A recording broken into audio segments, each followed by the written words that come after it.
হযরতে ওমর রাদিয়াল্লাহু তাআলা আনহুর জামানায় একটা বৃদ্ধ মহিলা হাতে কিছুগুলা তেল নিয়ে রাস্তা দিয়ে যাইতেছিলেন।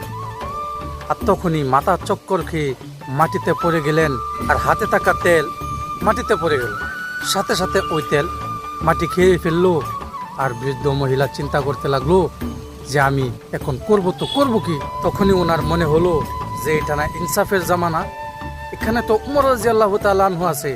তখন ওই বুড়ি ওমর রাদিয়াল্লাহু তাআলা আনহুর কাছে চলে গেল। আর তখন ওই বৃদ্ধ মহিলা বলতে লাগলো যে আমিরুল মুমিনিন, আমি তো বৃদ্ধ মানুষ, আমি রাস্তা দিয়ে যাইতেছিলাম, মাথা চক্কর খেয়ে জমিনে পড়ে গেলাম। আমার হাতে ছিল তেল, আর তেলটুকু জমিনে পড়ার সাথে সাথে জমিনে খেয়ে ফেললো। আর বলতে লাগলো আপনি আমার তেল ফেরত দেন।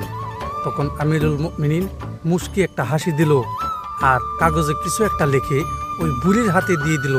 আর বুড়িকে বলল যে যেই জায়গায় তোমার তেল পড়েছিল সেই জায়গায় গিয়ে তুমি এই কাগজটা রেখে দিবে। আর ওই মহিলা কাগজটা ওইখানে রাখার সাথে সাথেই জমিনে তাকে তেল দিতে বাধ্য হলো। আর সেইখানে লেখা ছিল যে জমিন, এই বৃদ্ধ মহিলার তেল তুমি ফেরত দাও, না হয়তো তুমি যে জায়গায় আছো ওই জায়গায় আমি একটা বেনামাজির কবর দিয়ে দিব। এটা শুনে জমিন ঠিক থাকতে পারলো না, তার ভিতর থেকে তেল বাহির করে ওই বৃদ্ধ মহিলাকে দিয়ে দিলেন।